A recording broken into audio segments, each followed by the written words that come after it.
এজন্য কোরআনুল কারীমের মধ্যে লিখছে আল্লাহ তাআলা বলছেন, কুল্লু নাফসিন যায়িকাতুল মাউত, সবাইকেই মৃত্যুর স্বাদ গ্রহণ করতে হবে।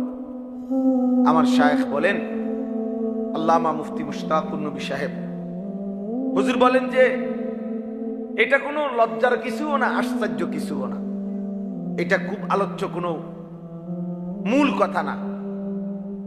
মানে সবাইকেই মরতে হবে, এটা কোনো অবাক করা কোনো কথাও না, আশ্চর্য কোনো কথাও না, বরং মৃত্যু মানুষ প্রতিনিয়ত চোখের সামনে দেখতেছে। মানুষ বলেন, জীব বলেন, জন্তু বলেন, মৃত্যু যে হচ্ছে বা মৃত্যু যে হবে এটা মানুষের চোখে একেবারে স্পষ্ট। মানুষ প্রতিনিয়ত এটা দেখে।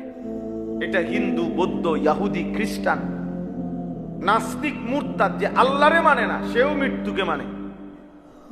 সে যদিও কাকে মানে না, আল্লাহকে মানে, কিন্তু মরে যাবে একদিন, নিঃশ্বাস চলে যাবে, এটা সে বুঝে।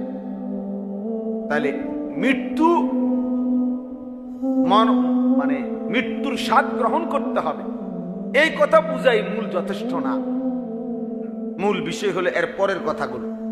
কোরআন শরীফের ওই আয়াতে আরো কিছু কথা আছে, এখানে কথা শেষ হয় নাই। আল্লাহ আমাদের দেশের অনেক নেতা, অনেক বিভিন্ন ব্যক্তি কোনো মানুষের জানাজার আগে এই 1 মিনিট 2 মিনিট বক্তৃতা দেয়।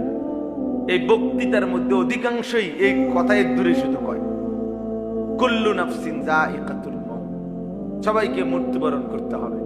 আরে ভাইয়া, এর পরের কথা কও না, এরপরে তো আর কত কথা আছে। এই আয়াত এখানে শেষ হয় নাই, আল্লাহ পাক এখানে কথা শেষ করে নাই, এরপরে আরো আছে কথা। সেই কথাগুলো কি? সেই কথাগুলো হলো মূল বক্তব্য। আল্লাহ বুঝাইতে চাচ্ছে প্রতিটা প্রাণ মৃত্যুর স্বাদ গ্রহণ করতে হবে বান্দা, এটা তো স্বাভাবিক।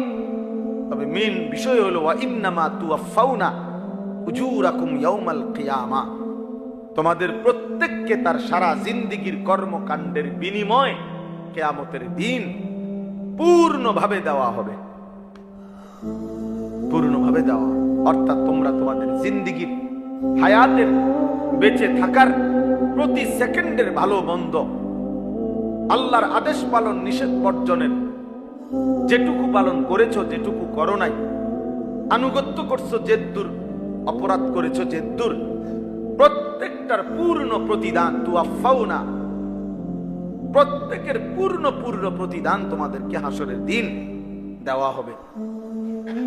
ফামান যুহজিহা আনিন নার ওয়া উদখিলাল জান্নাতা ফাকাদ ফাযা, আল্লাহ বলেন সেই হাসরের ময়দানে হিসাবের সময়ে, প্রতিদান দেওয়ার সময় যাকে জাহান্নাম থেকে মুক্তি দেয়া হবে এবং যাকে জান্নাতে প্রবেশ করানো হবে, ফাকাদ ফাযা, সেই কেবল সফল হলো, সেই কামিয়াব হলো, সেই কেবল কৃতকার্য হলো।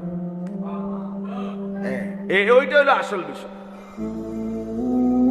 ওইটা হলো আমি মরে যাবো তো তোমার লেগে কি 14 গোষ্ঠী মরে গেছে, আপনি কি কেন খারাই দেখবেন? বাপ চাচা সব চলে গেছে কবরে, তো কাজে মৃত্যুবরণ করা এটা তো লজ্জার বিষয় না, এটা কি শরমের কিছু? ছি ছি ছি, লোকটা মরে গেল, এটা কথা হইল? তো কথা কি হইছে? মরে যাওয়াটাই তো কথা, মরতেই হবে, এটাই তো কথা। তাহলে মৃত্যুবরণ করা কোনো লজ্জাও না, বেইজ্জতিও না।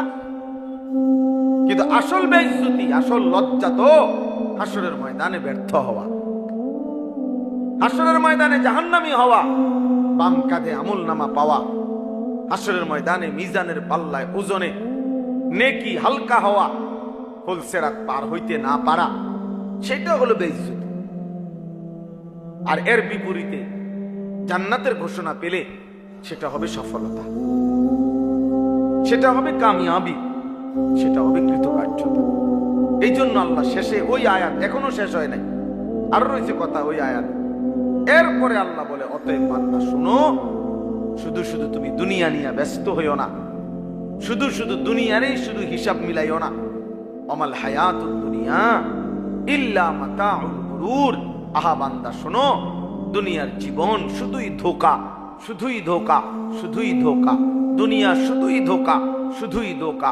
তোমার স্ত্রীর হাসিটাও ধোঁকা, তোমার সন্তানের হাসিটাও ধোঁকা, তোমার খাট ফার্নিচার বিল্ডিং সব ধোঁকা। একটি নির্দিষ্ট সময় পরে বিবি বাচ্চাও কবরে চলে যাবে। একটা নির্দিষ্ট সময় পরে তোমার ঘর ফার্নিচার আসবাবপত্র বিবর্ণ হয়ে যাবে, মলিন হয়ে যাবে, ধ্বংস হয়ে যাবে, হারিয়ে যাবে। একদিন তোমার পায়ের নিচের জমিনটাও রেজা রেজা পাউডার পাউডার হয়ে যাবে, আসমান ভেঙে চুড়ে সব খান খান হয়ে যাবে। তাহলে না তোমার স্থায়িত্ব আছে, না তোমার বিল্ডিং এর স্থায়িত্ব আছে, না তোমার ব্যাংকের টাকার স্থায়িত্ব আছে, না তোমার অর্জিত সম্পদের স্থায়িত্ব আছে, না তোমার ছেলে মেয়ের স্থায়িত্ব আছে। না রে বান্দা, আল্লাহ যেন বলে জমিনের তো স্থায়িত্ব নাই, আসমানের তো স্থায়িত্ব নাই, চন্দ্র সূর্যের তো স্থায়িত্ব নাই। ওরাই যেখানে থাকবে না, তুমি থাকবা কেন? তুমি থাকবা কেন? ওয়ামাল হায়াতুদ দুনিয়া ইল্লা মাতাউল গুরুর। এজন্য রব্বে কারীম বলেন হায়াতে দুনিয়া শুধুই ধোঁকা। ইন্নামা হাদিহিল হায়াতুদ দুনিয়া লাহবুন ওয়া লাইব। আল্লাহ বলে নিশ্চয়ই দুনিয়ার জীবন শুধুই তামাশা, শুধুই খেলাধুলা। ওয়া ইন্নাদ দারাল আখিরাতা লাহিয়াল হায়াওয়ান লাউ কানু ইয়ালামুন। আল্লাহ বলে বান্দা শুনো, প্রকৃত অর্থে আখিরাতের ঘর জান্নাত, সেটাই হচ্ছে জীবন, সেটাই লাইফ, সেটাই বেঁচে থাকা।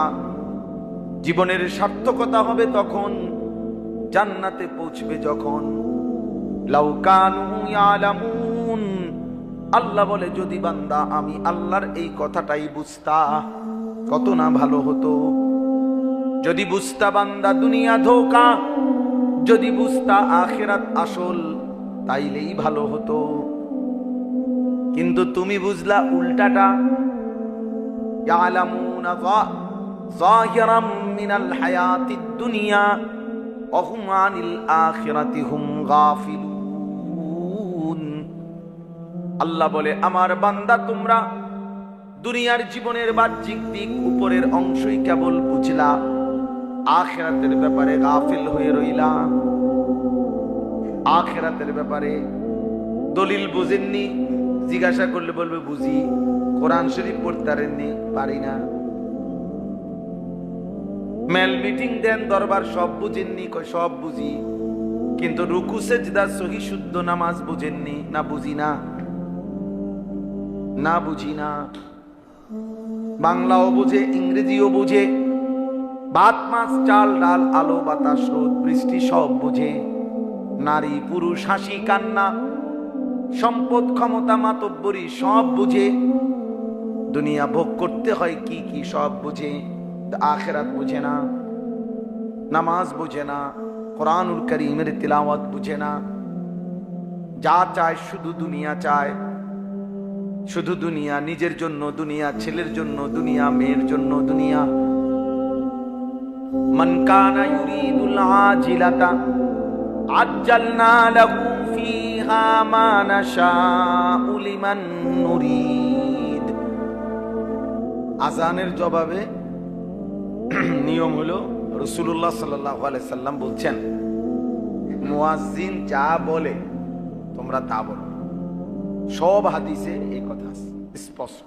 শুধু হাইয়া আলাস সালাহ এবং হাইয়া আলাল ফালাহ এই দুইটা বলার সময় লা হাওলা ওয়ালা কুওয়াতা ইল্লা বিল্লাহ পড়ো। আর আজান শেষ হলে দুরূদ শরীফ পড়ো। আজানের নবীজির জন্য দোয়া করো। আজানের দোয়া আছে নবীজির জন্য, মাকামে মাহমুদ চেয়ে দোয়া, যেটা আমরা পড়ি, আল্লাহুম্মা রাব্বা হাযিহি দাওয়া। এটা এখানে একটা বিষয় শুধু বলতে চাচ্ছি, নবীজি সাল্লাল্লাহু আলাইহি সাল্লাম বলছেন মুয়াজ্জিন যা বলে তোমরা তাই বলো। তো আল্লাহু আকবার মুয়াজ্জিন বললে আমরাও বলি আল্লাহু আকবার। মুয়াজ্জিন যদি বলে আশহাদু আল্লা ইলাহা ইল্লাল্লাহ, আমরা কি বলবো?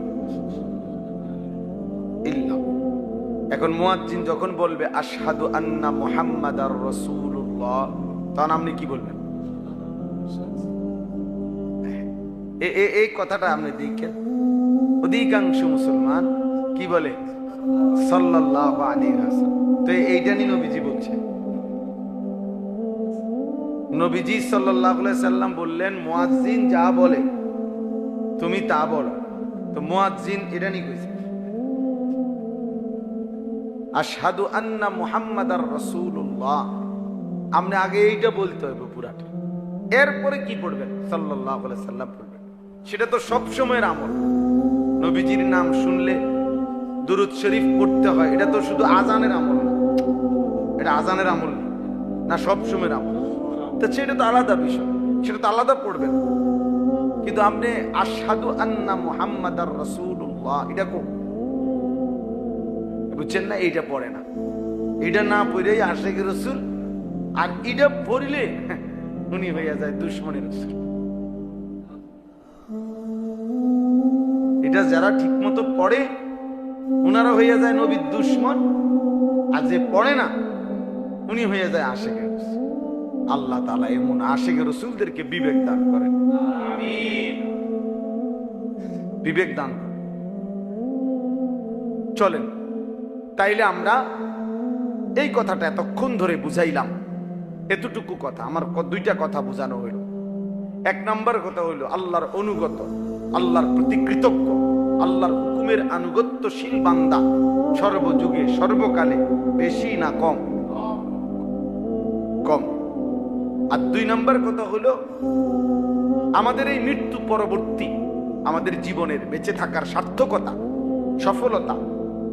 একজন মানুষকে বেঁচে থাকার সার্থকতা কি? বেঁচে থাকার সার্থকতা হলো আখিরাতে সফলতা। তখন আখিরাতে হাসরের ময়দানে আমার নামে কি ঘোষণা হবে এর ভিত্তিতে, আমার জন্য কি ফয়সালা হবে এর ভিত্তিতে, কৃতিত্ব, সফলতা, কামিয়াবি, কিছু যদি ক্রেডিট তো এর ভিত্তি, এটার ভিত্তি। নাই তো দুনিয়াবি কোনো পদ পদবি ক্ষমতা, দুনিয়ার কোনো সুখ আনন্দ কিংবা দুঃখ কিংবা বেদনা, দুনিয়ার অনেক কিছু, দুনিয়ার কিছুই নাই, কোনোটাই স্থায়ী না, কোনোটাই কোনো আপনার মূল বিষয় না। কারণ এখানের সুখও থাকবে না, এখানের দুঃখও থাকবে না। এখানে সুস্থ রোগী লোক, সুস্থ লোক সেও মরে যাবে, এখানে অসুস্থ রোগীও মরে যাবে। এখানে 3 বেলা যে ঠিক মতো খানা খাইছে তারও মৃত্যু হবে, এ যেখানে যে ঠিক মতো খানা খাইতে পায় নাই তারও একদিন কি হয়ে যাবে, মৃত্যু হবে। এখানে রাজপ্রাসাদে যে ছিল তারও মরণ হবে, এখানে জীর্ণ কুঠির কুড়ে ঘরে যে ছিল তারও কি হবে, মরণ। তাইলে এখানের হাসিও সংক্ষিপ্ত, কান্নাও সংক্ষিপ্ত। কিন্তু আখিরাত আর পরকালের হাসি অনন্তকাল, কান্না অনন্তকাল, সুখ অনন্তকাল, দুঃখ অনন্তকাল। যদি জান্নাতের হাসি পায় তো সেই হাসি আর বন্ধ হবে না, যদি জাহান্নামের দুঃখ পায় সেই দুঃখ আর শেষ হবে না। তাহলে প্রকৃত অর্থে বিবেকবান ইনসাফ করে ভাবা উচিত বাস্তবিক অর্থে আমার আখিরাতে কি হবে। ইয়া আইয়ুহাল্লাযীনা আমানুত্তাকুল্লাহ ওয়াল তানজুর নাফসুম মা কদ্দামাত লিগাদ। রব্বে করিম বলে, হে মুমিন, হে ঈমানদার, ইত্তাকুল্লাহ, আল্লাহকে ভয় করো। ওয়াল তানজুর নাফসুম মা কদ্দামাত লিগাদ, প্রতি মুহূর্তে হিসাব করো আগামীকাল আখিরাতের জন্য আজকের দুনিয়া থেকে কি পাঠিয়েছো, এটা হিসাব করো। অতএব আমরা এই অল্প কয়েকজন মুসলমান, ছোট বড় জওয়ান বুড়ো, আলেম গাইরা আলেম আওয়াম, সবাই মিলে 20 জন হোক আর 50 জন হোক, 10 জন হোক আর 15 জন হন, আপনি ভাবেন, আমিও ভাবি, একজন একজন করে আমরা ভাবা দরকার যে আমার আখিরাতে কি হবে। আমাদের এই প্রত্যেকে সাহিবুল বাইতে আদরা বিমা ফিহি, আরবি বাক্য প্রবাদ যে ঘরওয়ালাই জানে তার ঘরে কি আছে। তা আমাদের জীবনের হিসাব, আমাদের ভালো মন্দ আর কেউ না জানুক, আমি তো কমপক্ষে আমারটা আমি জানি। আমার গুনার মাত্রা বেশি না নেকির মাত্রা বেশি? আমি আল্লাহর হুকুমের আনুগত্য করছি বেশি নাকি নাফরমানি করছি বেশি? এটা তো কমপক্ষে আমি বুঝতেছি, আপনি বুঝতেছেন, তো প্রত্যেকেই নিজের মনের সাথে জীবনের সাথে বোঝাপড়া করা দরকার, বোঝাপড়া করা দরকার। ইস্তাফতি কালবাকা, নবীজি বলছে তোমার অন্তরকে প্রশ্ন করো, তোমার বিবেককে প্রশ্ন করো, তোমার দিলকে জিজ্ঞেস করো যে যেই অবস্থায় আছি এই অবস্থায় মৃত্যুবরণ করিলে হাসরের ময়দানে দাঁড়াইলে মুক্তি পাবো তো? এত মিথ্যা, এত চুরি, এত হারাম রোজগার, এত নামাজ ছেড়ে দেওয়া জীবন, এত বেপরদিগি, এত বেহায়াপনা, এই অবস্থায় হাসরের ময়দানে দাঁড়ালে আখিরাতের মুক্তি মিলবে তো? তাইলে নবীজি সাল্লাল্লাহু আলাইহি ওয়াসাল্লাম হাদিসের মধ্যে স্পষ্ট বলছেন, ইত্তাকিল মাহারিম তাকুন আবাদান নাস, সমস্ত হারাম গুনাহ ছেড়ে দাও, বেঁচে থাকো, তাহলে তুমিই হবে সর্বশ্রেষ্ঠ ইবাদতওয়ালা বান্দা। তাহলে সবচেয়ে বড় ইবাদত গুজার, সবচেয়ে বড় ফরহেজগার ওই ব্যক্তি যে নিজেকে গুনাহ থেকে, হারাম থেকে, আল্লাহর নাফরমানি থেকে বাঁচিয়ে রাখার সর্বাত্মক জান প্রাণ চেষ্টা করে।